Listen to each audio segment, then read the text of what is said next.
Hello दोस्तों, आज शुरुआत करते हैं हम दैनिक जागरण के न्यूज़ एनालिसिस। आज तारीख है 11 अगस्त 2022। आज का दिन है गुरुवार और आज हम सबको पता है कि आज रक्षाबंधन का त्यौहार है। तो इस शुभ अवसर पर हम शुरुआत करते हैं हमारी पहली खबर के साथ कि हताशा में काला जादू करने वाली कांग्रेस लगी है कांग्रेस, ऐसा मोदी जी ने कहा है।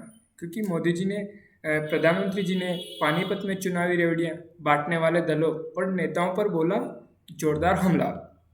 जैसा कि हमें पता है कि जो मुफ्त रेडियो का जो न्यूज़ों में अभी खासे दिनों से चर्चा में बनी हुई है कि कोई राजनीतिक दल बोलता है कि ये अच्छा है, कोई बोलता है कि ये बुरा है, कोई इसको आड़े हाथ लेता है, कोई सीधे हाथ लेता है। तो हमें मुफ्त रेवड़ी को समझना चाहिए कि एक्चुअल में मुफ्त रेवड़ी क्या है, किस सीमा तक जो जनता को हमें जो सेवा हैं जैसे मुफ्त शिक्षा है, बिजली है, उनके स्वास्थ्य संबंधित है, एजुकेशन है, जो देनी चाहिए। अब कुछ राजनीतिक दल है कि पेट्रोल डीजल तक मुफ्त देने का ऐलान कर देते हैं। ना तो वो राज्य की वित्तीय सेहत का ध्यान रखते हैं, ना डेब्ट टू जीडीपी का ध्यान रखते हैं, जिससे कहीं ना कहीं जो राज्य की वित्तीय सेहत है वो बिगड़ने लगती है और उसका असर कहीं ना कहीं अंत में जनता पर ही पड़ता है। इसलिए जो मुफ्त की रेवड़ी है उनमें कहीं ना कहीं जो कुछ चीज़ें हैं जिन्हें शामिल नहीं करना चाहिए, कि जैसे सबको स्वास्थ्य की सुविधा मिलनी चाहिए, सबको मुफ्त और अच्छी शिक्षा मिलनी चाहिए, सब जो आउट ऑफ एक्सपेंडिचर है वो कम होना चाहिए लोगों का। तो कहीं ना कहीं एक सीमा तक दी जाए तो कहीं ना कहीं जो हमारे संविधान के द्वारा जो एक कल्याणकारी राज्य की जो संकल्पना की गई है उसे पूरा करने में मदद मिल सकती है। और पानीपत में नरेंद्र मोदी जी ने जो एक पेट्रोल जो इंडियन ऑयल के साथ की दूसरी रिफाइनरी है उसमें एक बायोफ्यूल प्लांट का उद्घाटन किया है। अब इथेनॉल इथेनॉल को हमें पता है कि कहीं ना कहीं जो जो बायो वेस्ट होता है जैसे पराली हो गया, चाहे गन्ने के अपशिष्ट हो गया, उनसे कहीं ना कहीं इथेनॉल बनती है। तो अब इथेनॉल का अपने लिए क्यों महत्वपूर्ण है? क्योंकि हमें पता है कि जैसे जैसे ऊर्जा संकट बढ़ रहा है, कहीं ना कहीं ऊर्जा की सुरक्षा सुनिश्चित करने के लिए हम कहीं ना कहीं हमारा जो देश का 85% हम दूसरे देश से यानी जो सऊदी अरब है, जो मध्य मिडल ईस्ट की जो कंट्री है उनसे हम कहीं ना कहीं क्रूड ऑयल आयात करते हैं, जिससे हमें कई भारी मात्रा में विदेशी मुद्रा का चुकानी पड़ती है। और इसी को देखते हुए कहीं ना कहीं हमें हमारी ऊर्जा सुरक्षा को ध्यान में रखते हुए कहीं ना कहीं हमें हमारी निर्भरता दूसरे देशों पर कम करनी है। इसलिए कहीं ना कहीं जो इथेनॉल है उसको पेट्रोल के साथ यानी ब्लेंडिंग करके कहीं ना कहीं जो पेट्रोल डीजल है उसकी खपत को कम करके उसके साथ इथेनॉल को मिलाएंगे तो कहीं ना कहीं इससे विदेशी मुद्रा की बचत भी होगी और कहीं ना कहीं इस विदेशी मुद्रा को बचत करके हम कई दूसरे कार्यों में भी लगा सकते हैं। बायो प्लांट बायोफ्यूल प्लांट की पराली की समस्या से निपटने का भी स्थायी समाधान मिलेगा और कहीं ना कहीं इससे किसानों की आय को भी बढ़ोतरी होगी, क्योंकि अब किसानों को जो पराली जलाते हैं अब उसका उन्हें कुछ दाम मिलेगा। तो सीधी सी बात है, उसे जलाने के बजाय बेचना ज़्यादा सहूलियत होगी उनको। इससे किसानों की जो आय है उसे दुगना करने में भी मदद मिलेगी, उनकी आमदनी बढ़ेगी। इससे कहीं ना कहीं युवाओं को रोजगार के अवसर मिलेंगे और कहीं ना कहीं हमारे जो अवसर मिलेंगे तो कहीं ना कहीं विकास को बढ़ावा मिलेगा। इस तरह से जो एथेनॉल प्लांट है हमारे लिए कहीं ना कहीं महत्वपूर्ण होगा। अब चलते हैं हम हमारी अगली खबर पर। विपक्ष एक हो, 14 वाले 24 में सफल नहीं होंगे नीतीश। हमें पता है कि जैसे अभी बिहार में नीतीश कुमार जी ने अपना जो बीजेपी के साथ जो गठबंधन था उसको तोड़कर महागठबंधन की सरकार बना ली है। तो अब हमारे लिए ये खबर किस तरह से महत्वपूर्ण होनी चाहिए, हमें थोड़ा कहीं ना कहीं एग्जाम पर्सपेक्टिव से इस खबर पर ध्यान देना चाहिए कि एक्चुअल में फ्लोर टेस्ट क्या होता है या राज्यपाल की भूमिका क्या होती है। तो इस तरह से हमें इस पर ध्यान देना है। तो अब हम फ्लोर टेस्ट की बात करें तो जान लेते हैं कि फ्लोर टेस्ट होता क्या है। तो फ्लोर टेस्ट एक ऐसी प्रक्रिया होती है जिससे फैसला किया जाता है कि वर्तमान सरकार या मुख्यमंत्री के पास पर्याप्त बहुमत है या नहीं। यह एक प्रकार से सदन में चलने वाली एक पारदर्शी प्रक्रिया होती है जिसमें राज्यपाल किसी भी तरह से कोई हस्तक्षेप नहीं कर सकता। फ्लोर टेस्ट का सबसे अधिक महत्व सत्ता में मौजूद पार्टी के लिए होता है, क्योंकि उसे फ्लोर टेस्ट में अपना बहुमत साबित करना पड़ता है। विधानसभा में सभी लोगों की मौजूदगी में अपना बहुमत साबित करने की प्रक्रिया को फ्लोर टेस्ट कहा जाता है।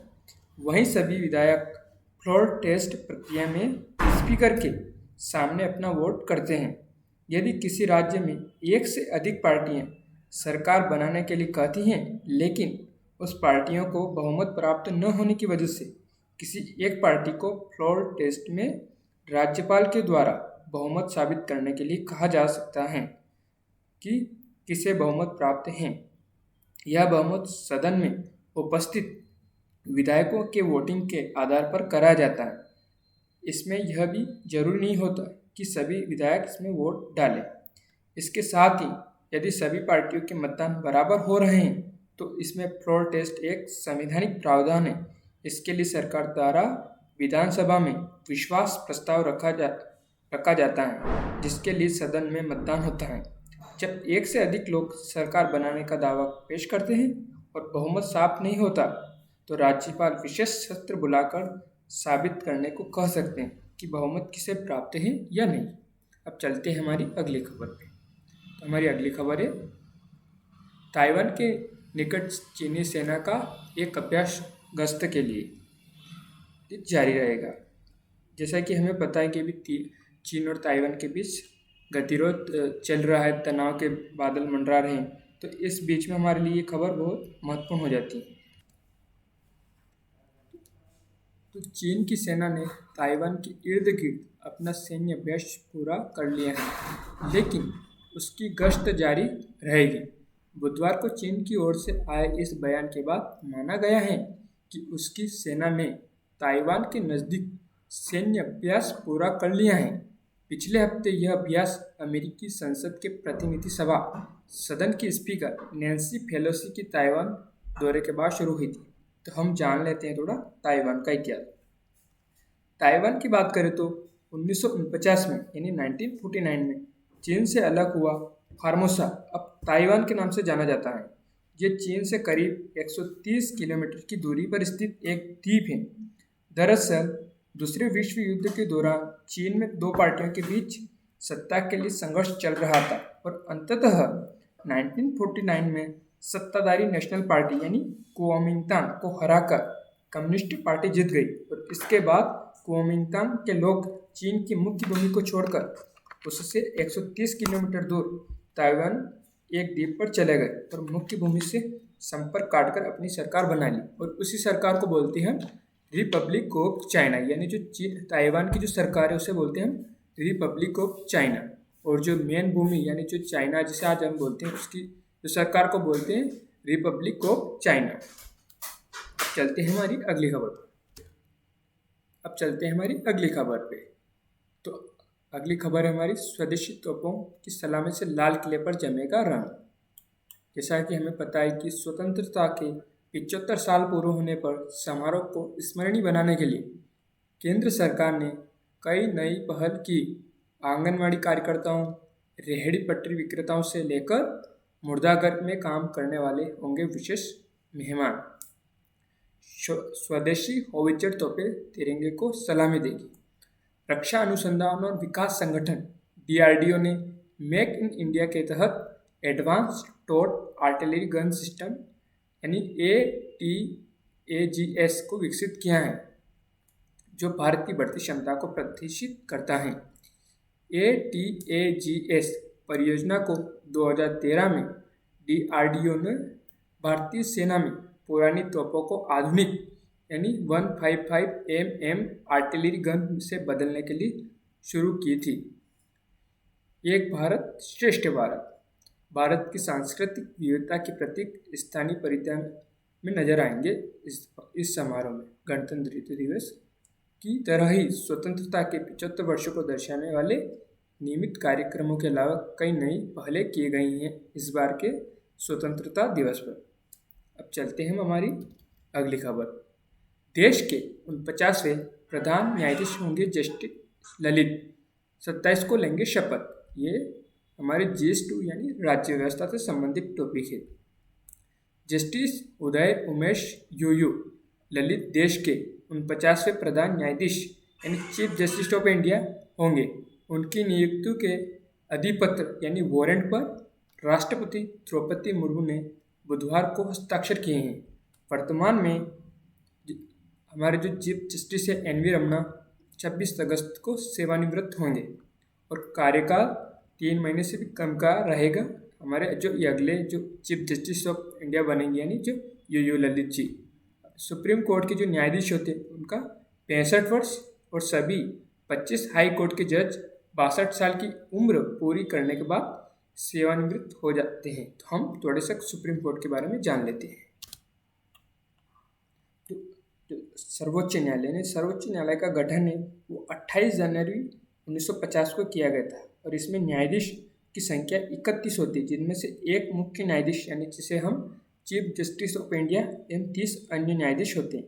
अब इनकी नियुक्ति की बात कर लें तो राष्ट्रपति अन्य न्यायाधीशों एवं राज्यों के उच्च न्यायालयों के न्यायाधीशों की सलाह पर इनकी नियुक्ति करते हैं। फिर इनकी योग्यताएं यानी अर्हताएं चेक कर लेते हैं। तो इनको भारत का नागरिक होना चाहिए, उच्च न्यायालय में न्यायाधीश के रूप में 5 वर्ष का कार्य अथवा 10 वर्ष का वकालत तजुर्बा होना चाहिए, और एक सम्मानित न्यायवादी होना चाहिए। अब हम थोड़ा सा कॉलेजियम व्यवस्था के बारे में बात कर लेते हैं। जैसा कि हमें पता है कि कॉलेजियम व्यवस्था जजों के नियुक्ति एवं स्थानांतरण हेतु प्रतिबद्ध है। संविधान में इसका कोई उल्लेख नहीं है।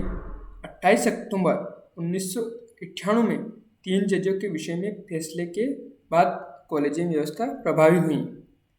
सर्वोच्च न्यायालय के 5 सबसे वरिष्ठ जज इसके सदस्य होते हैं। नियुक्ति के लिए कोई समय सीमा निर्धारित नहीं है। अब चलते हैं हमारी अगली खबर। अब हमारी अगली खबर है करदाताओं के पैसे को खर्च करने के लिए जनमत संग्रह हो केजरीवाल। GS2 राज्य व्यवस्था, जैसे हम बात कर रहे थे भी मुफ्त रेडियो की, तो कहीं ना कहीं वो चर्चा का बिंदु बना हुआ है। तो हमें कहीं ना कहीं इस तरह के टॉपिकों पर मेन फोकस करना चाहिए कि मुफ्त रेडियो क्या होती हैं, इनका किस सीमा तक उपयोग किया जाए तो ये एक कल्याणकारी राज्य के लिए जरूरी हो सकती हैं, और अगर ज़्यादा इनका मुफ्त की घोषणा चाहिए तो ये किस तरह से राज्य की सेहत को बिगाड़ सकती हैं।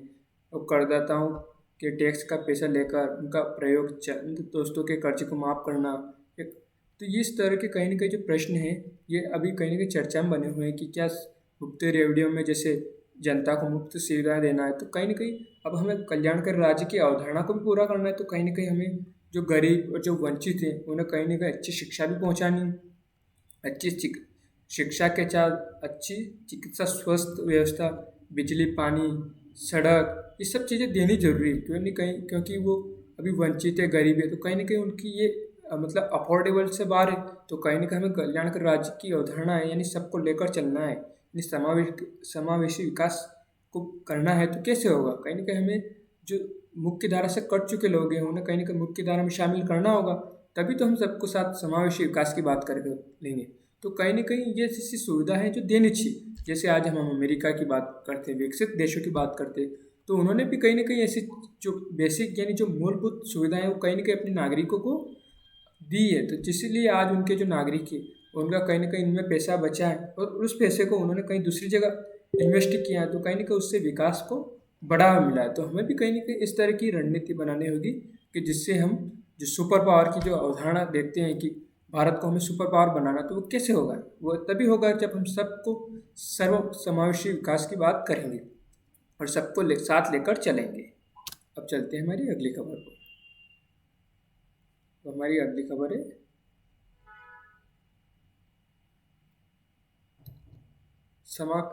GS3 यानी कंजर्वेशन, पर्यावरण, क्लाइमेट चेंज से संबंधित समावेशी बाघ संरक्षण के लिए प्रयास कर रहा है केंद्र। भूपेंद्र यादव जी, केंद्रीय मंत्री भूपेंद्र यादव ने बुधवार को कहा कि केंद्र बाघ अभ्यारण्यों के करीब रहने वाले स्थानीय समुदाय को शामिल करके एक समावेशी संरक्षण प्रयास की दिशा में काम कर रहा है। यहाँ टाइगर रेंज देशों के शिखर सम्मेलन के पूर्व हुई बैठक के उद्घाटन सत्र को संबोधित करते हुए यादव जी ने कहा कि बाघ अभ्यारण्य को प्लास्टिक मुक्त बनाने के लिए सरकार विशेष अभियान चला रही है। उन्होंने भारत सरकार देश में और वैदेशिक स्तरों पर बाघों के भविष्य को सुरक्षित करने के लिए सभी टाइगर रेंज के देशों के साथ अपनी साझेदारी और सहयोग को मजबूत कर रही हैं। अब हम थोड़ा टाइगर कंजर्वेशन है ना, उसके बारे में थोड़ा जान लेते हैं। भारत सरकार द्वारा 7 अप्रैल 1973 को बाघ बचाओ प्रोजेक्ट यानी प्रोजेक्ट टाइगर की शुरुआत की गई थी।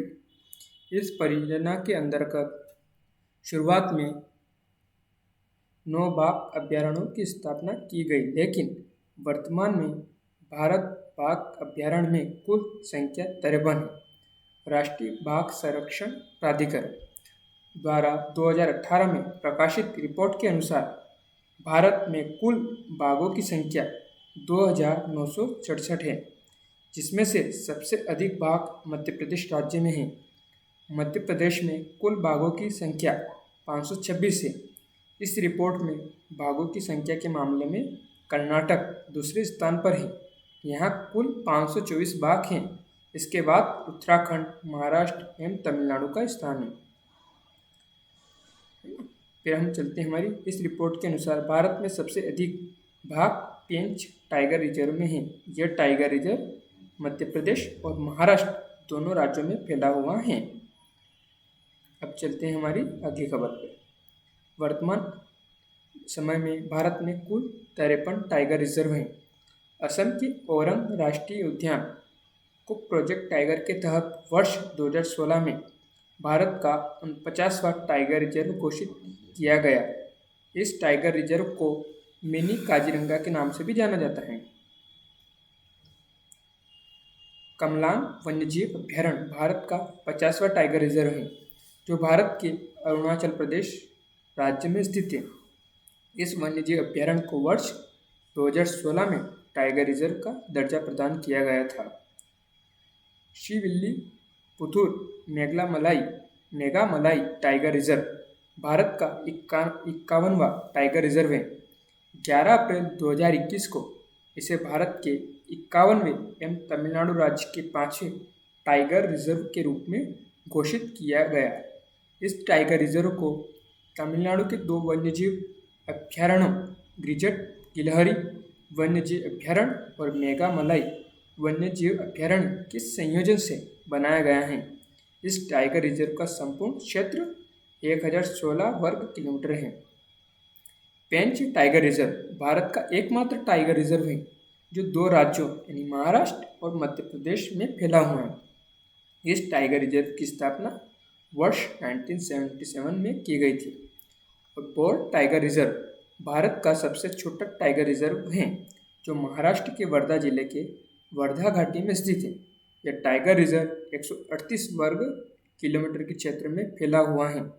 यह टाइगर रिजर्व महाराष्ट्र का छठा और भारत का 47वां टाइगर रिजर्व है और वर्तमान में इस टाइगर रिजर्व में सिर्फ 4 बाघ हैं। अब मध्य प्रदेश में 6 बाघ अभयारण्य हैं, यानी टाइगर रिजर्व है। एक तो Kanha tiger reserve, Bandhavgarh tiger reserve, Indira Priyadarshini Pench tiger reserve, Sanjay Dubri tiger reserve और पन्ना टाइगर रिजर्व और एक सतपुड़ा टाइगर रिजर्व है। और जो 51वां जो टाइगर रिजर्व था वो था श्री विल्ली पुथुर मेघामलाई टाइगर रिजर्व, जो तमिलनाडु में है। इसे 2021 में स्थापना की गई थी। फिर अगला है 52वां रामगढ़ विस्तारी टाइगर रिजर्व राजस्थान में। अगला है 53वां टाइगर रिजर्व गुरु घासीदास टाइगर रिजर्व, जो छत्तीसगढ़ में है। अब चलते हैं हमारी अगली खबर पर।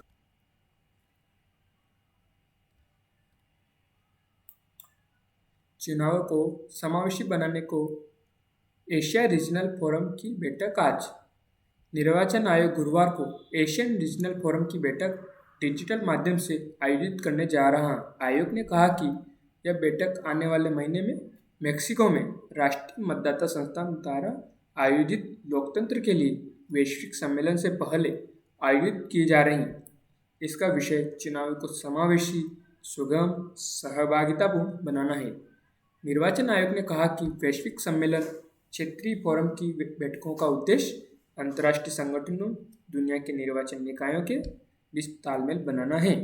आयोग के अधिकारियों का कहना है कि इस देश के मुख्य निर्वाचन आयुक्त राजीव कुमार और निर्वाचन आयुक्त नूप चंद्र पांडे एशियन रीजनल फोरम की बैठक की अध्यक्षता करेंगे। और हमारी अगली खबर है G2 राज्य व्यवस्था और अंतर्राष्ट्रीय संबंधों से। भारत और ऑस्ट्रेलिया के बीच ऑडियो विजुअल को प्रोडक्शन ट्रीटी रिश्तों को बढ़ावा देगी और इससे कला संस्कृति के क्षेत्र में आदान प्रदान होगा। यह कलाकारों, ऑडियो विजुअल के क्षेत्र में लगे तकनीक और गैर तकनीकी कर्मियों के लिए रोजगार के अवसर भी पैदा करेगी। भारत अब तक अलग अलग देशों के साथ 15 ऑडियो विजुअल को प्रोडक्शन संधियां कर चुका है। ऑस्ट्रेलिया भारत फिल्म की शूटिंग के लिए पसंदीदा स्थल है। केंद्रीय कैबिनेट ने बुधवार को इस ऑस्ट्रेलिया के साथ संधि की मंजूरी दी है, जिससे कहीं न कहीं निजी या अर्ध सरकारी या सरकारी एजेंसियों को मिलकर फिल्म बनाने के लिए अनुबंध करने की अनुमति मिल जाएगी। अब चलते हैं हमारी अगली खबर।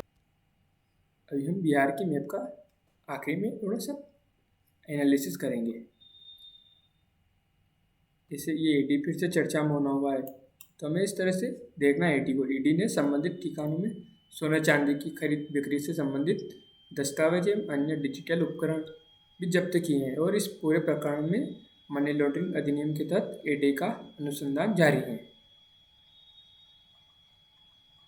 चलते हैं हमारी अगली खबर पर। जैसा कि हमें बताया कि जो लंपी रोग है वो कहीं ना कहीं अभी जो पशुओं में, जो राजस्थान है, गुजरात है, वहाँ के पशुओं को संक्रमित कर रहा था। तो कहीं ना कहीं जो पशुओं में जो लंपी रोग था, इसके लिए कहीं ना कहीं वैक्सीन बना ली गई है। गुजरात और राजस्थान के हजारों मनुष्यों की जान लेने वाले लंपी रोग की रोकथाम के लिए स्वदेशी वैक्सीन तैयार कर ली गई है। ये से Indian council of agriculture research यानी ICAR के राष्ट्रीय अश्व अनुसंधान संस्थान के वैज्ञानिकों द्वारा तैयार की गई। अब चलते हैं हमारी अगली खबर। एक बार ये विचार आप स्वयं पढ़िएगा। चलते हैं हमारी अगली खबर।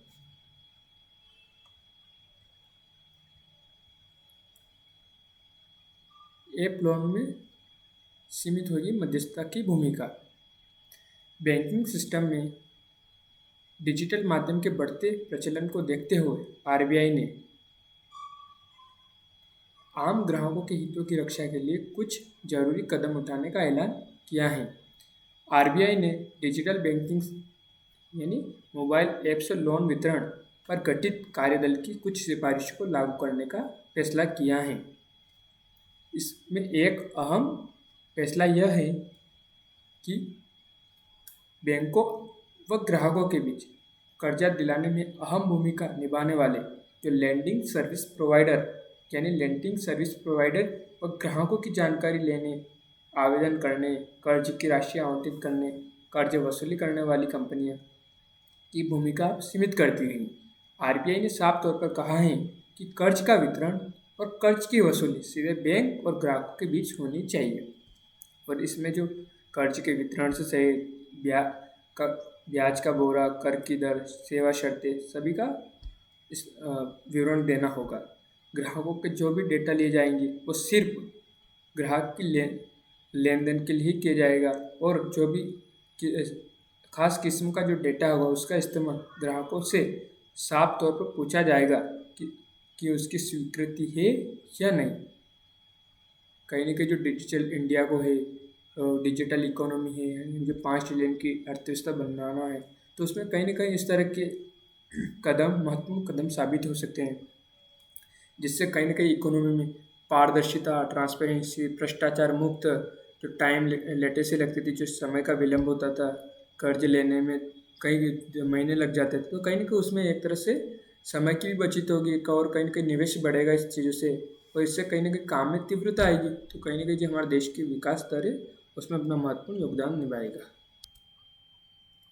बैंक ऑफ बड़ौदा ने कर्ज पर बढ़ाया ब्याज। सार्वजनिक क्षेत्र के बैंक ऑफ बड़ौदा ने मार्जिनल कॉस्ट ऑफ फंड्स आधारित कर्ज की दरें में 20 आधार अंकों की तीव्र वृद्धि की घोषणा की है। अवधि के लिए MCLR दर 7.70% हो गई है। इसका असर उपभोक्ता और पर्सनल लोन पर पड़ेगा। तो हम जान लेते हैं कि MCLR रेट क्या है। तो बैंकिंग टर्म्स में MCLR यानी marginal cost of lending rate होता है। इस रेट को भारतीय रिजर्व बैंक ने शुरू किया है। इस रेट के तय हो जाने पर इससे कम रेट पर कोई भी बैंक ग्राहकों को लोन नहीं दे सकता। अक्सर इससे ज़्यादा रेट MCLR पर ही बैंक लोन उपलब्ध करवाता है। यह रेट MCLR यानी कमर्शियल बैंक द्वारा ग्राहकों को लोन रेट निर्धारित करने में इस्तेमाल किया जाता है। इसके बढ़ने पर लोन महंगा हो जाता है। भारत में नोटबंदी के बाद इसे लागू कर दिया गया था। बैंकों से लोन रेट निर्धारित करने के लिए इस रेट को शुरुआत RBI ने साल 2016 में की थी। अब चलते हैं हम अगली खबर पर। जुलाई में PEVC निवेश 69% घटा है, यानी प्राइवेट इक्विटी और वेंचर कैपिटल फंड्स की ओर से भारतीय कंपनियों में किए जाने वाले निवेश में जुलाई में 69% की गिरावट आई है। हमारी अब अगली खबर है, सेबी के शिकायत निवारण मंच यानी स्कॉट्स ने जुलाई में 2245 शिकायतों का निपटारा किया है। अब चलते हैं हमारी, केंद्र ने शहरों में गैस वितरण करने वाली कंपनियों को आपूर्ति बढ़ाई है। CNG और पाइप वाली रसोई गैस के मूल्यों में कमी लाने के लिए बुधवार को प्राकृतिक गैस की कुछ मात्रा उद्योगों से लेकर शहर गैस वितरण कंपनियों को आवंटित की है। आवंटन देश में पाइप के जरिए रसोई गैस और वाहनों के लिए CNG आपूर्ति को 94% मांग को पूरा करेगा।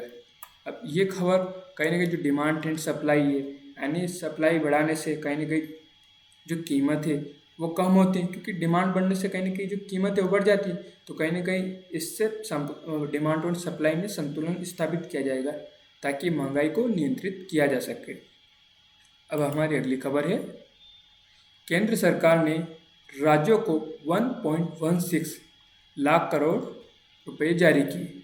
ये GS3 यानी हमारे जो इंडियन इकोनॉमी में एक टैक्स ट्रांसफ़र जो है यानी टैक्स व्यवस्था, केंद्र ने राज्यों को कर हस्तांतरण की 2 किस्तों के रूप में बुधवार को 1,16,665.75 करोड़ रुपए जारी किए हैं।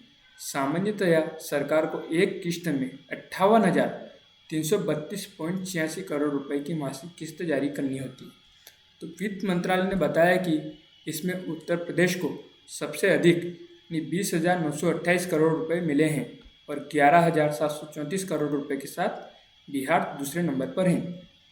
कर हस्तांतरण, वित्त मंत्रालय ने कहा कि केंद्र सरकार राज्यों के पूंजी और विकासात्मक खर्चों को मजबूत करने के लिए प्रतिबद्ध है।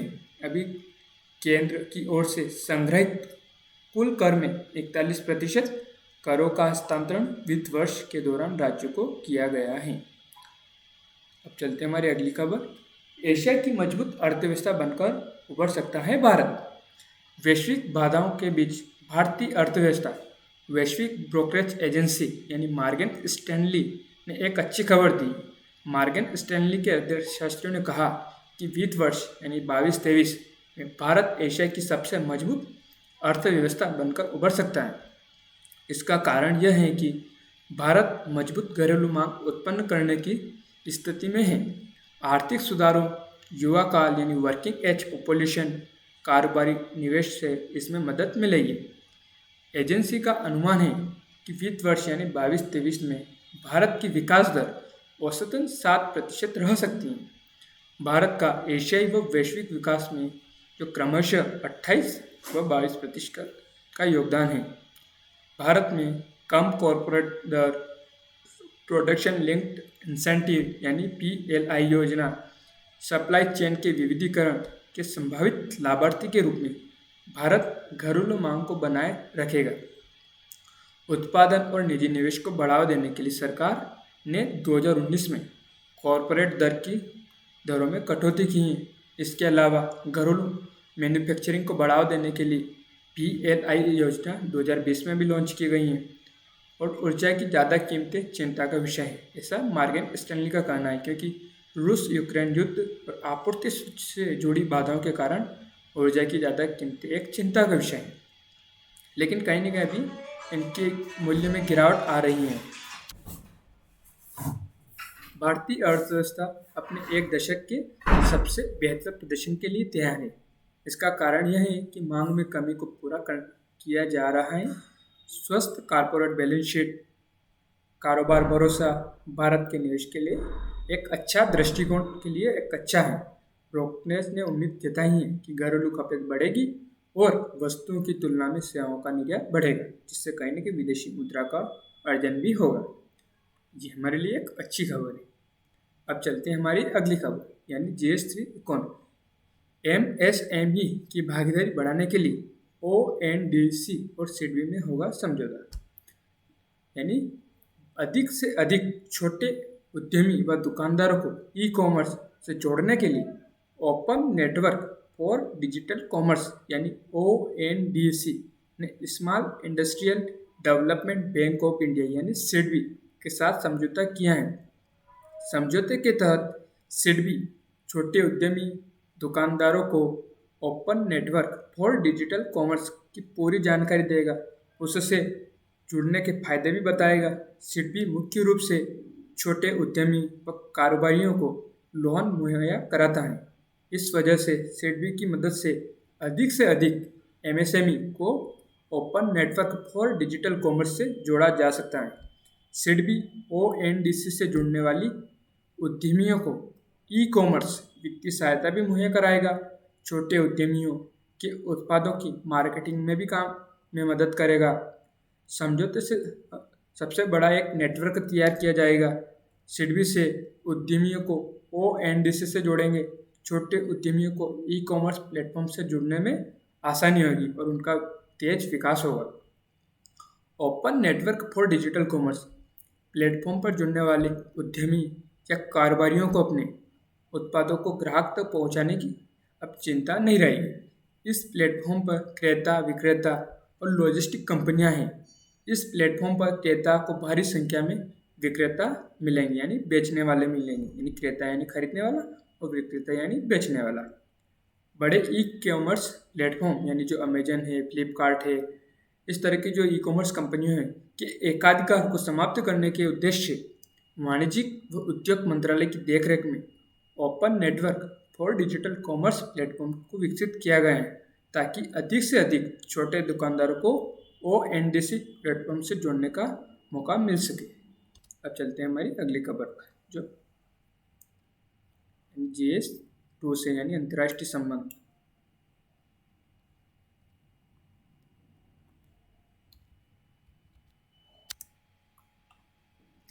चीनी सेना ने ताइवान के निकट सैन्य अभ्यास पूरा किया, गश्त जारी रहेगी।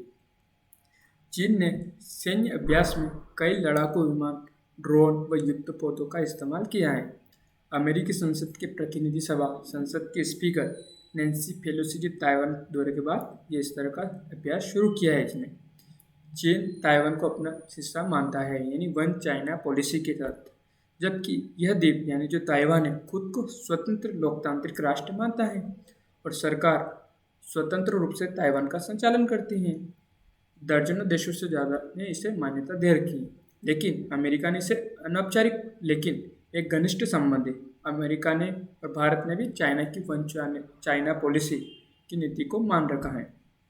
पीपल्स लिबरेशन आर्मी ने बैलिस्टिक मिसाइलें छोड़ी और ताइवान पर कहीं न कहीं एक तरह से दबाव बना रहा है। ताइवान स्ट्रेट की बदलती स्थितियों पर नज़र रखे हुए हैं। जो ताइवान है वो उसके कहीं न कहीं जो फोर्स है वो राष्ट्रीय संप्रभुता, क्षेत्रीय अखंडता को कायम रखने के लिए पूरी तरह से सजग है। ताइवान स्ट्रेट में एक मीडियम लाइन है। मीडियम लाइन समुद्र में ताइवान द्वारा घोषित एक सीमा रेखा है जिसे चीन नहीं मानता है। अब चलते हैं हमारी अगली खबर। विश्व शांति के लिए मोदी और पोप और गुतेरस का बने आयोग। मेक्सिको के राष्ट्रपति एंड्रेस लोपेज ने दिया सुझाव, संयुक्त राष्ट्र को लिखेंगे पत्र, PM मोदी के जरिए रुकवाना चाहते हैं रूस यूक्रेन युद्ध और ताइवान तनाव। दुनिया में बढ़ती अस्थिरता, भू राजनीतिक तनाव को दूर करने के लिए प्रधानमंत्री नरेंद्र मोदी और ईसाइयों के सर्वोच्च धर्मगुरु पोप फ्रांसिस और संयुक्त राष्ट्र के महासचिव एंटोनियो गुतेरेस को मिलकर एक आयोग गठित किया जाएगा, ऐसा मतलब करने का सुझाव दिया है मेक्सिको के राष्ट्रपति एंड्रेस लोपेज ने। अब चलते हैं हमारी अगली खबर पे। राजद्रोह।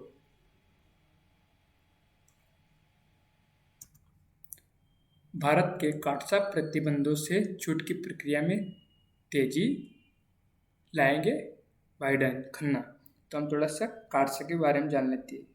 काटसा यानी America adversaries through sanction act, एक संयुक्त राज्य संघीय कानून है जो ईरान, उत्तर कोरिया और रूस पर प्रतिबंध लगाता है।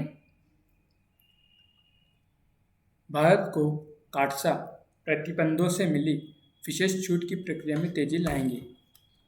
भारत की रूस से S-400 मिसाइल रक्षक प्रणाली खरीदने की राह आसान होगी, क्योंकि कहीं न कहीं जो काटसा कानून था ये ईरान से, उत्तर कोरिया से और रूस से जो भी रक्षा सामग्री आयात निर्यात करता था तो उन देशों पर कहीं न कहीं अमेरिका प्रतिबंध लगा देता था। तो कहीं न कहीं इससे भारत को एक छूट दी गई है। हाल ही में अमेरिकी की प्रतिनिधि सभा द्वारा काटसा प्रतिबंधों से विशेष छूट देने वाला विधेयक पारित करना एक असैन्य परमाणु समझौते के बाद हुआ, तो सबसे अहम मतदान है। अमेरिका और भारत के संबंध पहले से कभी इतने महत्वपूर्ण नहीं थे, लेकिन अब कहीं न कहीं भारत और जो अमेरिका के संबंध कहीं न कहीं बढ़ते जा रहे हैं। कहीं न कहीं अमेरिका को भी भारत की ज़रूरत है, क्योंकि विस्तारवादी चीन की विस्तारवादी रूस के साथ देखते हुए कहीं न कहीं भारत की भी जो वन पोलर वर्ल्ड है या जो सुपर पावर है उसको कहीं न कहीं देखते हुए अमेरिका को भी अपनी जो एशिया में अपनी मजबूती बढ़ानी है। इंडो पैसिफिक में कहीं न कहीं चीन को बढ़ती हुई जो विस्तारवादी है उसे रोकने के लिए भारत की एशिया में सबसे महत्वपूर्ण भूमिका होगी। तो इसलिए कहीं न कहीं अमेरिका ने भी भारत को इससे छूट दी है। उइगरों से दुर्व्यवहार के खिलाफ ब्रिटेन ने हटाए चीनी निगरानी उपकरण। अब चलते हैं हमारी अगली खबर।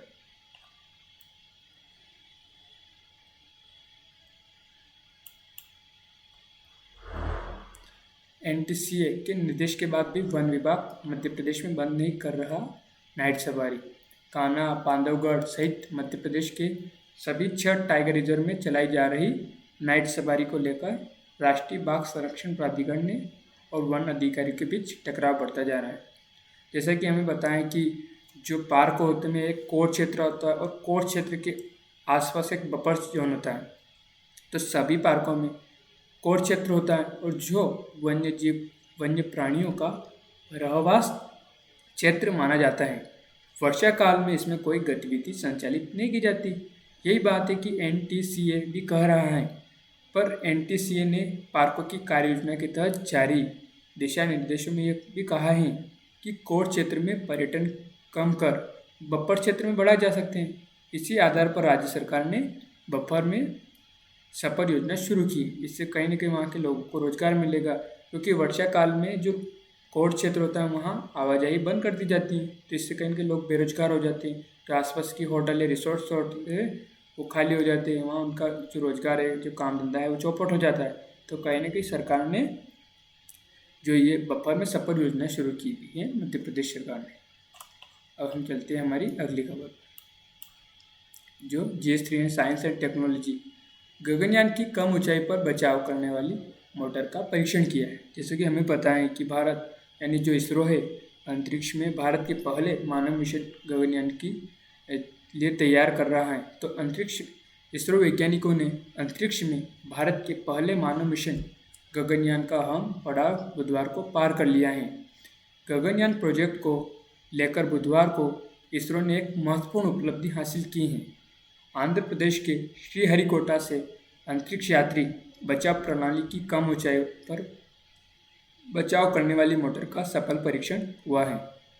इसरो ने बताया कि श्रीहरिकोटा से अंतरिक्ष यात्री बचाव प्रणाली की कम ऊंचाई पर बचाव करने वाली मोटर यानी लो एल्टीट्यूड एस्केप मोटर का सफल परीक्षण किया है।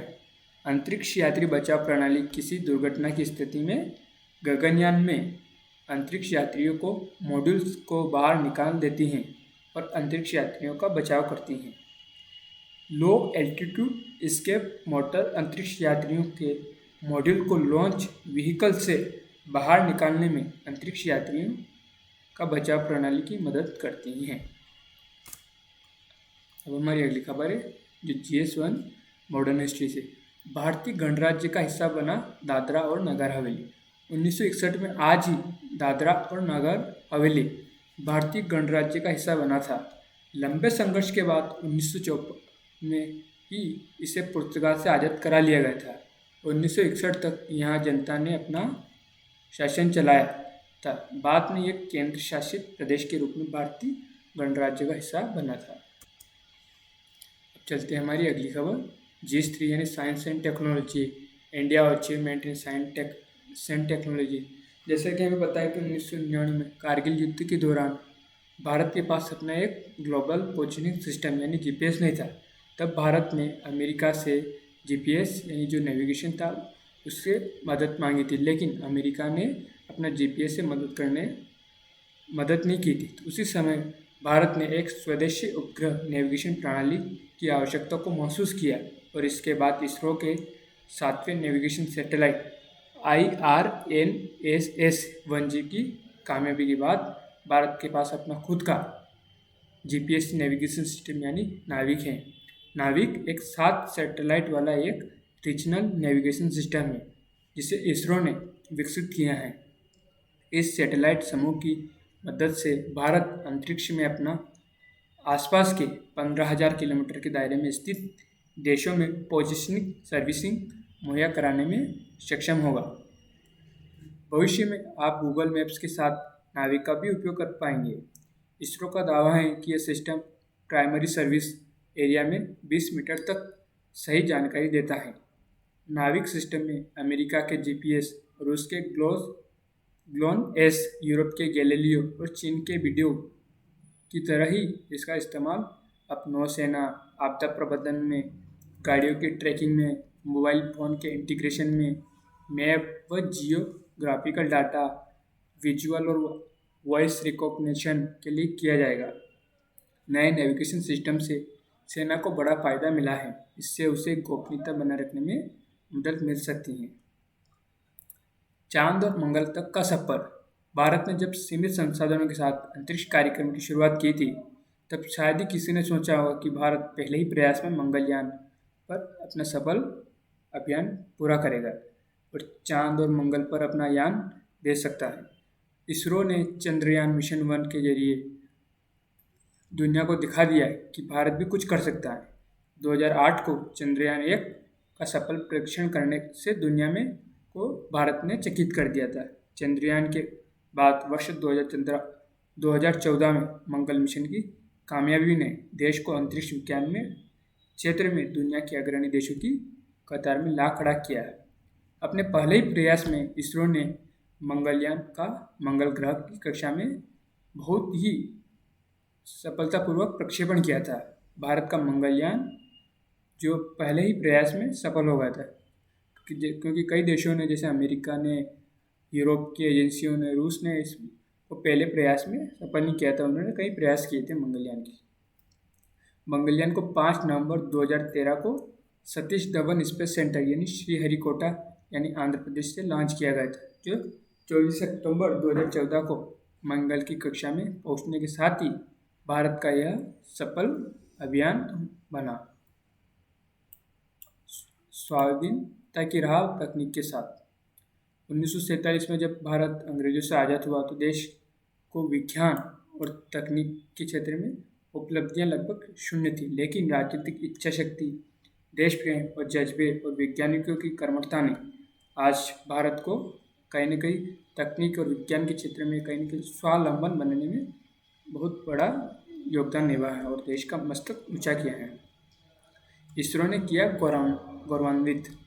डॉक्टर विक्रम अम्बालाल साराभाई के प्रयासों से वर्ष 1965 में Indian national committee for space research का गठन किया गया था, जिसे बाद में इसरो यानी भारतीय अंतरिक्ष अनुसंधान संगठन का नाम दिया गया।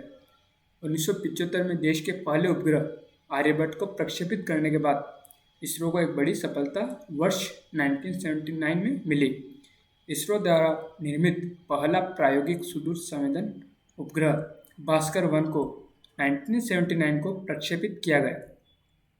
अंतरिक्ष में प्रायोगिक सुदूर संवेदन उपग्रह भेजने का यह भारत का पहला सफल प्रयास था। 2017 में भारत ने 104 उपग्रह अंतरिक्ष में भेजकर दुनिया को दिखा दिया कि भारत इस मामले में अन्य देशों से कितना आगे है और ये हमारा सफल प्रक्षेपण रहा। फिर DRDO की भूमिका। देश को स्वावलंबन की राह पर आगे बढ़ाने में रक्षा अनुसंधान एवं विकास संगठन की अहम भूमिका रही है। रक्षा तकनीक के मामले में देश को आगे ले जाने में डीआरडीओ ने महत्वपूर्ण भूमिका निभाई है। पीपीई किट, सैनिटाइजर, वेंटिलेटर, उन्नत अस्पताल आदि का निर्माण डीआरडीओ की मदद से किया गया था। डीआरडीओ के प्रयास से भारत को रक्षा क्षेत्र में आत्मनिर्भर बनाने में अभूतपूर्व सफलता मिली है। डीआरडीओ की स्थापना 1958 में केवल 10 प्रयोगशालाओं के साथ हुई थी, जो आज 50 से अधिक प्रयोगशालाओं वाला संगठन है। फिर देख लेते हैं अंटार्कटिका में भारत के कदम। भारत के अंटार्कटिका अभियान की शुरुआत वर्ष 1981 में हुई थी। पहली यात्रा के दौरान डॉक्टर एस.जेड. कासिम के नेतृत्व में 21 वैज्ञानिकों की टीम थी। बर्फीले अंटार्कटिका महाद्वीप पर पहला भारतीय अभियान दल 9 जनवरी 1982 को पहुंचा था। यह भारत के लिए बड़ी उपलब्धि थी। भारत ने 1983-84 में अंटार्कटिका में दक्षिण गंगोत्री नाम से पहला स्टेशन स्थापित किया था। अंटार्कटिका स्थित स्टेशन से वैज्ञानिक शोधकर्ताओं में मदद मिलती है। आज अंटार्कटिका में मैत्री और भारती नामक 2 अनुसंधान केंद्र चल रहे हैं। फिर स्वदेशी सुपर कंप्यूटर परम। पहले देश में सुपर कंप्यूटर अमेरिका से लाने की कोशिश हुई थी, लेकिन अमेरिका ने देने से इनकार कर दिया था। तब भारत में सुपर कंप्यूटर बनाने की शुरुआत हुई और इसके लिए centre for development of advance computing यानी CDAC की स्थापना मार्च 1981 में की गई। सिर्फ 3 साल के भीतर ही संकल्पवान भारतीय वैज्ञानिकों ने सुपर कंप्यूटर परम तैयार कर दुनिया को चकित कर दिया। जुलाई 1991 में भारत का पहला सुपर कंप्यूटर परम 8000 सामने आया। यह उस समय दुनिया का दूसरा सबसे तेज सुपर कंप्यूटर बन गया था। फिर आधार का सफर। भारत में आधार कार्ड एक महत्वपूर्ण सरकारी दस्तावेज है, जिसका उपयोग बैंक खाता खुलवाने से लेकर बच्चों के एडमिशन तक में होता है। 12 अंकों वाला आधार कार्ड की शुरुआत महाराष्ट्र में सितंबर 2009 से हुई थी।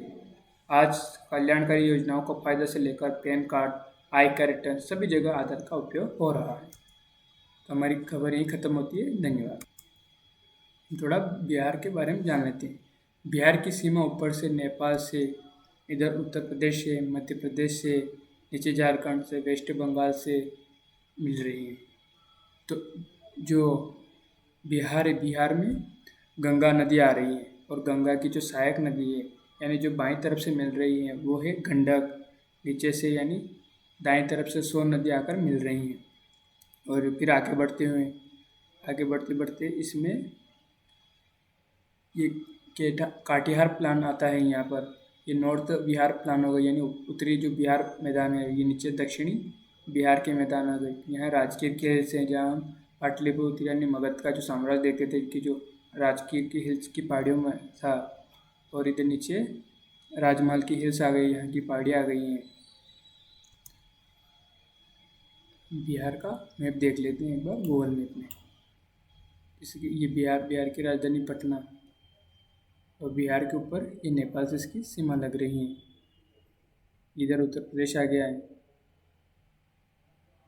इधर झारखंड नीचे की साइड, इधर पश्चिम बंगाल और ये पटना जो बिहार में से गंगा नदी होकर गुजर रही है। सोन नदी आ रही है इधर से। ये पटना इस गंगा नदी के किनारे बचा है। छपरा आ गया है और ये गंडक नदी ऊपर से आ रही है, जो बाईं तरफ से आकर गंगा नदी में मिल रही है। हाजीपुर, ये सोन नदी दाईं तरफ से आकर गंगा नदी में मिल रही हैं।